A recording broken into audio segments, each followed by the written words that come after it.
This is Jordan Tower with JT News. Make sure you smash that like button, smash that subscribe, and let's get right into the news. Well, Sexy Red's song with Drake, Rich Baby Daddy, is now a Christmas carol. They are going around singing this as a Christmas carol at certain stores. Isn't that spooky? Isn't that spooky? It is, because they're at Ulta and they're just singing Rich Baby Daddy like it's like it's a Christmas carol. I mean, this is where we're at in society. That's all I could say. This is where we are at.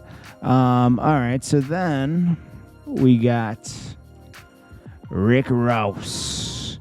This guy is out of his mind. Now, I could see why he's angry, okay? He's got his panties in a bunch because, 50 Cent was coming for his sales. He said, you only sold 31K the first week. I know that hurts because Rick Ross is like, oh, man, my selling power.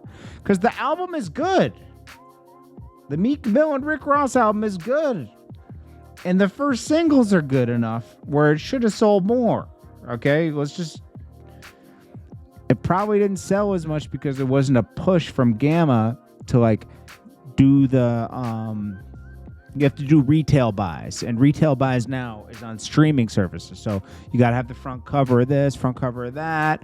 If you were able to buy the front cover of YouTube, all that stuff matters. All that stuff matters, and when you go with a different label, look, Sexy Red. How much did Sexy Red sell the first week? Sexy Red album sales first week. Okay, so let's see. How many copies did Red? Let's see, they're not. Oh, jeez. What was the name of Sexy Red's album? Oh, it sold 8K. It looks like 8,000. Sexy Red Hood Hottest Princess sells 8,000 the first week. Yeah, it's not good. 8,000. With the buzz she had, 8,000. 8,000. That's bad, right? That's a Gamma project, right? Let me see if I'm reading this right. Sexy Red Hood Hottest Princess first week sales. Okay. Yeah, I think it only did 8K. 8K. Yeah, I'm seeing it. 8K. All right. That's not good. She had Nicki on there, I think, and a bunch of other stuff. I'm sure it's at more now. I'm sure I had a steady sales going up, but that's not good. She's supposed to be the hottest thing out here, right? And this isn't looking good. So, anyways, Rick Ross is he's got his panties in a bunch. Let me play you what he said right here, and then we're gonna comment on what he said. Let's go. But look, it's the biggest boss, Ricky Rose, and I got a business offer for the diabolical genius. I read yesterday that Young Buck's catalog is worth $725K for the entire catalog. Cool. I can only assume that Lloyd Banks is worth about the same. So I say, thank you. So I say, let's make it and keep it simple. Throw Tony Yayo in there. I give you 1.5. And let's say for I don't need the entire G-Unit catalog, but beg for mercy. Let's keep it simple. I'll give you another 500K for the masters of that. So that's $2 million. I'm making a business offer to the diabolical genius. It's $2 million. Boss. Now, I think it's funny that Rick Ross said that. Okay, don't get me wrong. I know he's playing the game. He got up with Fat Joe. He got up with Ja Rule. He got up with Supreme Sun. He's doing everything to bother 50 Cent. He's playing the game. It's fun. But let's get back to reality. Okay? Those catalogs, Rick Ross has never sold as much as Lloyd Banks. I think Lloyd Banks did. It says with 3 3.5, almost 3.5 million, right? Total in worldwide. US 1.5, worldwide 3.5. So that's almost 5 million albums sold just on that. The next album sold a lot less, combined of 2 million worldwide, right? Including US. Now, Rick Ross isn't selling that much, but let's go Young Buck, right? Over 1 million sold on Straight Outta Cashville, and the next one didn't really sell that much. Where's the proof?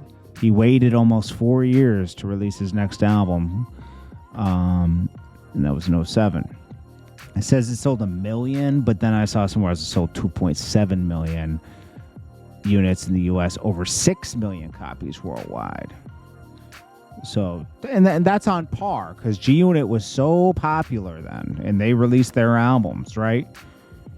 Right after 50 Cent. So right after 50 Cent, first they sold G-Unit, Beg for Mercy. I think that did 6 million.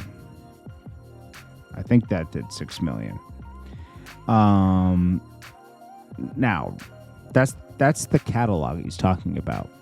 You can't group because these are the peak. The peak of Rick Ross is 1 million. He's only ever sold 1 million of Port of Miami. That's what he sold. That's just what it is. Okay.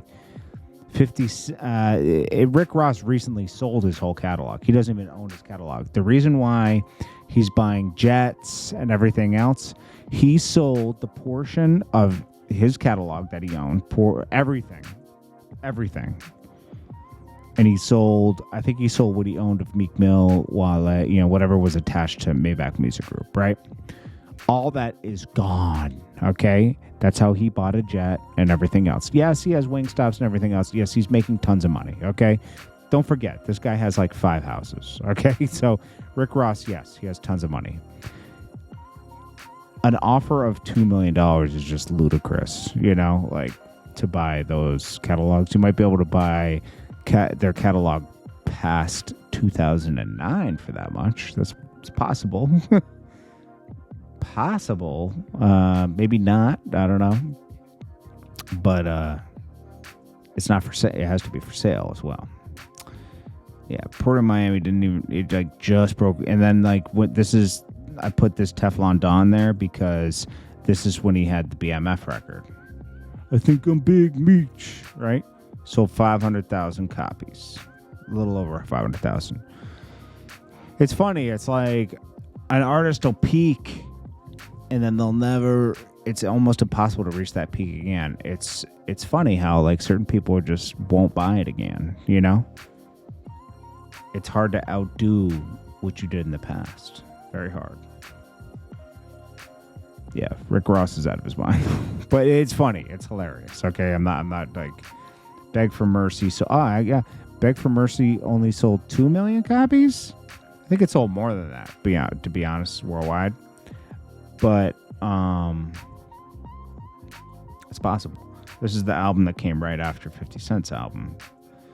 So 50 Cent sold a lot of albums at that. I think it's more at this point. Beg for Mercy, I bet you it's at 4. Because that was a good album. It's a classic. Complex Debates. G-Unit's Beg for Mercy, a classic. There were some good songs on there. I don't know if it's a classic, though. I think it was a warm-up to introduce you to Young Buck and Lloyd Banks and Tony Yayo. Oh, yeah, we didn't even think about Tony Yayo. Tony Yayo, predicate, felon, sales to date. Let's see. Sales to date, thoughts of a predicate felon. Did he go platinum?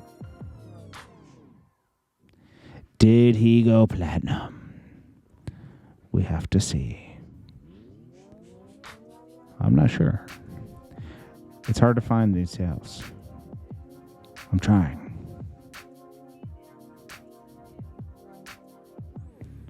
What's up? Now, I think it went platinum. Did it go platinum? I mean, we're at the end of the video, so if you wanted to, I just wanted to put this in there. You can, I'm not trying to like stretch the video. This is the last topic. But let's just, did Tonio go platinum? Has the platinum status, yes. Okay, debut album 2005, debut number 2 on the 200, and has platinum status. Okay. I can't find the sales on this thing.